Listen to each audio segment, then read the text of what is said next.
నమస్తే మిత్రులారా, నేను జల్లి రమేష్ని. నరేంద్ర మోడీ ప్రభుత్వాన్ని ఈ భారతదేశంలో భయపెట్టగల ముగ్గురున్నారు. ఆ ముగ్గురి వల్ల నరేంద్ర మోడీ ప్రభుత్వం కుప్పకూలే స్టేజ్ దాకా వచ్చింది. జస్ట్ ఆ ముగ్గురు వల్ల.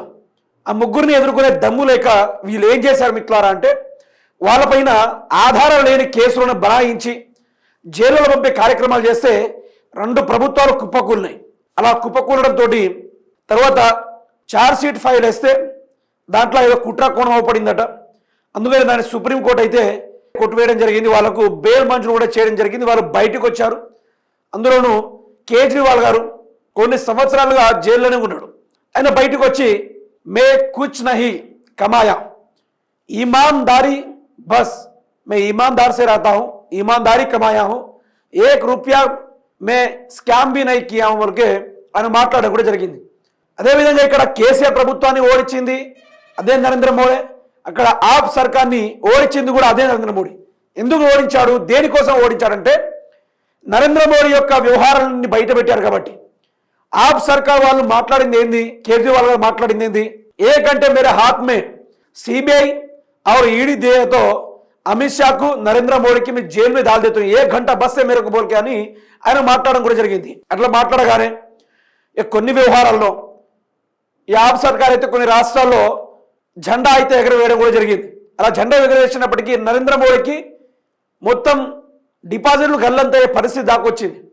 ఇటేమో కేసీఆర్ గారు ఏమో ఛత్తీస్గఢ్ వైపు, అదేవిధంగా రాజస్థాన్, మహారాష్ట్ర నుంచి ఈయన బీఆర్ఎస్ జెండాను పట్టుకొని ఈయన బయలుదేరడం జరిగింది.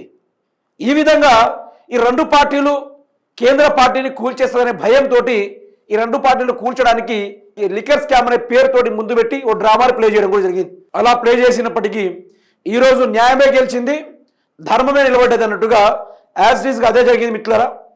ఇక ఇంకో వ్యక్తి గురించి చెప్పలేదు అనుకుంటున్నారు, జగన్మోహన్ రెడ్డి. వీళ్ళు ముగ్గురు నరేంద్ర మోడీ గారికి చుక్కలు చూపెట్టారు, కంటిరేప కునుకు లేకుండా చేశారు వీళ్ళు. అయితే ఒక్కసారి ఆ వ్యవహారాన్ని చూసుకునే ప్రయత్నం చేయండి.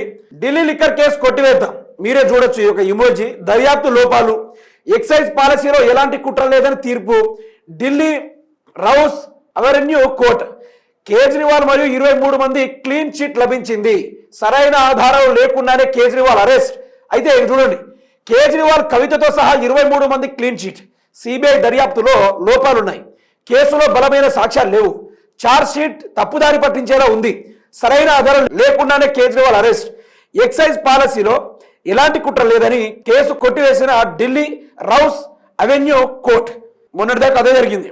తెలంగాణ రాష్ట్రంలో కూడా కాళేశ్వరం కమిషన్ అంటూ దాని మీద కమిషన్లు వేసి కేసీఆర్ని జైలుకు పంపే విషయంలో సిబిఐని ముందుకు పంపిస్తే నరేంద్ర మోడీ గారు చెప్పారట, కేసీఆర్ని ముట్టుకుంటే తెలంగాణ తగలబడుతుంది, ఢిల్లీని కూడా తగలబెడతారు వాళ్ళు, ఇక అట్లాంటి ఏం చేయకండి, సిబిఐ వాళ్ళు రేవంత్ రెడ్డి ఎంత కోరినా కూడా మీరు ఓకండి అని చెప్పిండట. ఒకటే మాట, ఇక ముసుగులో గుద్దురాట లేకుండా ఒకటే మాట చెప్పిండట. అయితే గిడ చూడండి, ఇక ఒక ఫాల్స్ కేసుతో fake change, Delhi liquor policy కేసుతో 2 పార్టీలకు చెక్ పెట్టిన బీజేపీ. కేసీఆర్ కేజ్రీవాల్ అధికారం దూరం చేసిన లిక్కర్ కేసు వెనుక బీజేపీ భారీ కుట్ర, జాతీయంగా ఎదుగుతున్న పార్టీలే టార్గెట్. ఢిల్లీలో పుట్టి పంజాబ్, హర్యానా, గుజరాత్ కు పాకిన ఆప్ సర్కార్, టీఆర్ఎస్ పార్టీ బీఆర్ఎస్ గా మారి మహారాష్ట్ర, కర్ణాటక, ఛత్తీస్గఢ్ లో జెండా పాతేందుకు అడుగులు వేసిన కేసీఆర్. దేశ రాజకీయాల్లోకి చురుగ్గా వెళ్తున్న కేజ్రీవాల్, కేసీఆర్, ఆ ఇద్దరిని అడ్డుకునేందుకు మోడీ స్కెచ్. కేసీఆర్ ను గద్దెదించేందుకు ఎమ్మెల్యేల కొనుగోలు కుట్ర బయటపడడంతో గేమ్ మార్చిన బీజేపీ. ఒక్క కేసుతో 2 పార్టీలను దెబ్బకొట్టేలా తెరపైకి లిక్కర్ కేసు, 2 పార్టీలను కోరుకోలేకుండా చేసిన కేసు. ఈ కేసు లేకపోతే బీజేపీకి కేంద్రంలో అధికారమే లేదు. మోస్ట్లీగా ఇప్పుడు మీరైతే చూశారు, ఢిల్లీలో పుట్టి పంజాబ్, అదేవిధంగా పంజాబ్, హర్యానా, గుజరాత్కు ఆప్ అనే పార్టీ పూర్తి స్థాయిలో పాకింది, జెండా పాతడానికి రెడీగా నిలబడ్డది. ఇక బీఆర్ఎస్ పార్టీ ఏమో మహారాష్ట్ర, కర్ణాటక, ఛత్తీస్గఢ్ వైపుగా జెండా పాతేందుకు కేసీఆర్ గారు ప్రయత్నం చేశారు. ఈ విధంగా వీళ్ళిద్దరు బలపడితే మన అధికారం పోతుంది, వీళ్ళిద్దరు నిలబడితే మన వ్యవహారాలన్నీ బంద్ అవుతాయి. కేసీఆర్ గారు కనుక ప్రైమ్ మినిస్టర్ అయ్యి ఉంటే, ఒకవేళ అయితే, లేకుంటే కేజ్రీవాల్ కానీ కేసీఆర్ కానీ వాళ్ళిద్దరి అనుసంధానంలో ఒక ప్రభుత్వం ఏర్పడితే భారతదేశం యొక్క రూపురేఖలు మారిపోతాయి. భారతదేశాన్ని అభివృద్ధి చెందుతున్న దేశం అని ప్రకటించారు. వీళ్ళు కనుక స్థాపిస్తే, పార్టీనే స్థాపిస్తే, వీళ్ళు కనుక ప్రభుత్వాన్ని రూల్ చేస్తే, ప్రభుత్వాన్ని ఏర్పాటు చేస్తే మాత్రం భారతదేశం యొక్క రూపురేఖలు చరిత్రనే మారిపోతుంది. ఇతర దేశాలతోటి పోల్చుకుంటే భారతదేశం అభివృద్ధి చెందింది, ఎన్నో స్థానంలో ఉందని కూడా ప్రకటిస్తారు. ప్రపంచ ఆర్థిక వ్యవస్థలో మన భారతదేశాన్ని ఒక లిస్ట్లో చూపించే విధంగా వాళ్ళు డెవలప్ చేసి తీరుతారు. ప్రపంచ దేశంలో ఎవరు కూడా కట్టలే కాళేశ్వరం లిఫ్ట్ ఇరిగేషన్, అంత గొప్ప కాళేశ్వరం లిఫ్ట్ ఇరిగేషన్ ఇక్కడనే కడితే ఆయనకే కనుక కేంద్ర ప్రభుత్వంలో అధికారాన్ని ఇస్తే ఏం చేస్తాడు? ఎడారి ప్రాంతాల్లో కూడా నీళ్లను పారిచ్చేటట్టుగా కేసీఆర్ గారు బ్రహ్మాండమైన ప్రాజెక్టులు కడతాడు ఆయన. కేజ్రీవాల్ కూడా అదే మనస్తత్వం గల మనిషి. ఈ బలమైన లీడర్స్ వీళ్ళని ఎదుర్కొనే ఎట్లా దమ్ము, ఏం చేయాలి? వీళ్ళు ప్రభుత్వాన్ని కుప్పకూల్చేటట్టు ఉన్నారు, మన బతుకు తేలిమయ్యేటట్టు ఉంది అనుకొని వీళ్ళు బాగా ఇబ్బంది పడ్డారు, నిద్రపోలేదు. ఎట్లా చేశారో వీళ్ళని జైలుకి పంపాలంటే కేజ్రీవాల్ని అటో ఇటో చేసి ఆయనని జైలు పంపించారు. సిబిఐలో కరెక్ట్ అయిన ఛార్జ్షీట్ లేక, ఆ ఎఫ్ఐఆర్లో కరెక్ట్ అయిన ఆధారాలు లేక ఆయనకు డైరెక్ట్ అరెస్ట్ చేయడము, అదేవిధంగా ఆ ఎక్సైజ్ ఆఫీస్ కూడా అది చూసి ఏది క్లియరెన్స్ లేదు, దీన్ని కొట్టివేయాలని తీసివేయడం, ఇదంతా చూసిన తర్వాత Narendra Modi ED and CBI washing machine గుర్తొచ్చింది నాకైతే. నరేంద్ర మోడీకి అనుకూలంగా ఉంటేను ఎంతైనా దోచుకోవచ్చు, ఏదైనా చేసుకోవచ్చు. మరి తెలంగాణలో ఉన్న బీజేపీ లెక్క ఒకవేళ అగెనెస్ట్గా తిరిగితే మేము కూడా పార్టీ పెడతాం, మాకు గంట టైం ఇస్తే మేము కూడా నరేంద్ర మోడీ జైల్లో వేస్తామంటే గిట్లా అయిపోతుంది కదా. అంటే నరేంద్ర మోడీకి కానీ రేవంత్ రెడ్డి కానీ అగెనెస్ట్గా పోవద్దు. ఒకవేళ పోతే అలా ఆధారం లేకుండా కూడా విచారణ జరుగుతుంది, కేసులు పెడతారు, జైల్లో పంపిస్తారు. మరి అట్లాంటప్పుడు ఓటుకు నోటు కేసులో దొంగ అయిన ముఖ్యమంత్రి రేవంత్ రెడ్డిని ఎందుకు అరెస్ట్ చేయరు ఇప్పటిదాకా? ఏ సిబిఐ కళ్ళకి అవపడతలేదా, లేకుంటే ఈడీఐకి తెలియదా? చంద్రబాబు నాయుడు కూడా ఉన్నాడు కదా, అతన్ని కూడా అరెస్ట్ చేసి ఇంకో అతను ఉన్నాడు జురేశ్వరం ముత్తయ్య అని, ఇలా ముగ్గురిని కలిసి జైల్లో వేయచ్చు కదా. ఏం తప్పు? జైల్లో వేసేయాలి ఎట్లాంటి దొంగలేమో రాజ్యాలు వెళ్తున్నారు, రాష్ట్రాని కోసం దేశానికి మంచి చేద్దామనేటోళ్ళేమో జైలుకు పోతున్నారు. ఇదేనా భారతదేశం యొక్క రాజ్యాంగం తీరు? ఇదేనా చట్టము? ఇదేనా రాజకీయము? నరేంద్ర మోడీ ఒక లెక్కని చెప్పాలంటే పరిపాలన చేత కాదు బీజేపీకి. ఓన్లీ మతాల మధ్య చిచ్చు పెట్టి హిందూ ముస్లిం అనుకుంటూ లొల్లులు పెట్టుడు తప్ప ఎక్కడ కూడా ఉండదు. ఎక్కడైనా ఎలక్షన్స్ వస్తే చాలు మనకాడ టెర్రరిస్టులు వస్తారు.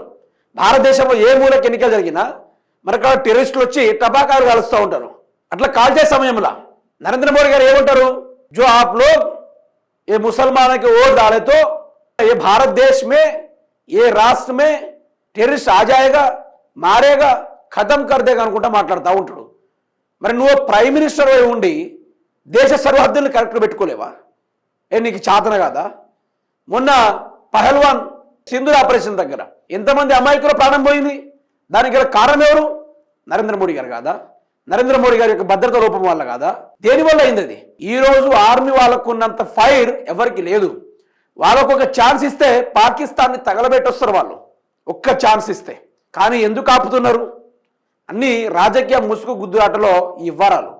మనకు యువతకు ఉద్యోగాలు ఇచ్చుట్లా, లేకుంటే వ్యవసాయ రంగాన్ని ముందుకు నడుపుచ్చుట్లా, లేకుంటే దేశంలో ఉన్న కోట్ల జనాభాకి ఏదైనా మంచి చేసే కార్యక్రమంలా, లేకుంటే చాలా వ్యవస్థలు ఉన్నాయి. రోడ్డు వ్యవస్థ, నాలా వ్యవస్థ, తిండి లేని వ్యవస్థ, నీళ్లు దొరకని వ్యవస్థ, ఇలా చాలా ఉన్నాయి. వీటి మీద ఫోకస్ పెట్టి డెవలప్ చేయాల్సింది పోయి हम मस्जिद तोड़ेंगे, हम झंडा लहराएंगे, हम मस्जिद के आगे जाकर जय श्री राम नारा लगाएंगे. ఏ ధర్మంలో చెప్పలేదు కదా. నేను బీజేపీ పార్టీ వారికి చెప్తున్నా, ఏ ధర్మంలో చెప్పలేదు కదా పరధర్మాన్ని గౌరవించకుండా వాళ్ళ మసీదు వాళ్ళ ప్రార్థన మందిరాల దగ్గరికి వెళ్ళి ఇలా హల్చల్ చేయమని, మసీద్ ఎక్కమని, మసీద్ తోడు అని ఈ రాముడు చెప్పాడా? రామాయణంలో జరిగిందా ఇది? భగవద్గీతలో చెప్పిందా? గీతలో ఉందా? పురాణాల్లో ఉన్నాయా? ఇతిహాసాల్లో ఉన్నాయా? దేంట్లో ఉంది? దేంట్లో కూడా లేదు కదా. ఏం లేదు. మతాల మీద లొల్లి పెట్టాలి, కొన్ని వేల కోట్ల రూపాయలు సంపాదించాలి, బీఫ్ని ఎక్స్పోర్ట్ చేయాలి ఫుల్లుగా. మరి గోమాతాని వీళ్ళు భారీగా కొలిచేటోళ్ళు ఎన్నో ఆవులు హైదరాబాద్లో కావచ్చు, తెలంగాణ చుట్టువైపులో కావచ్చు, గడ్డి తినుడు బంద్ పెట్టి ఆ ఆవులన్నీ మేత దొరకక కవర్లు తింటున్నాయి. పాలిథిన్ కవర్స్ లేకుంటే ఏదైనా పేపర్స్ అవి తిని చాలా వరకు చనిపోతూ ఉన్నాయి. ఆరోగ్యం క్షీణించి మరి చనిపోతూ ఉన్నాయి. మరి ఆ గోరక్షకులు, ఈ బజరంగ దళ వాళ్ళు ఎవరు రారు ఇట్లాంటి టైంలో. ఓన్లీ ఎన్నికలు వచ్చినంటే చాలు కాషాయం జెండా వేసుకుని రాజకీయాలకు దిగుతారు. అందుకనే నరేంద్ర మోడీకి చెక్ పెట్టడానికి కేసీఆర్, కేజ్రీవాల్ బయటకు వస్తారు కంపల్సరీ. దీంట్లో తగ్గేది లేదు. నాకేం డౌట్ ఏంటంటే ఈ ఓటుకు నోటు కేసులో దొంగలేమో రాజ్యాల్లో వెళ్తూ ఉంటే మంచోళ్ళు ఎందుకు జైలుకు పోతుర్రు అని అర్థం కావట్లేదు ఇప్పటిదాకా. ప్రజలు కూడా అట్లా దొంగలనే నమ్ముతున్నారు. మరి ప్రజలు కూడా ఓటుకు నోటు కేసులు అడ్డంగా దొరికిన దొంగలు, క్రిమినల్స్ ఈరోజు అట్లాంటి వాళ్ళని ప్రజలు నమ్ముతా ఉన్నారు.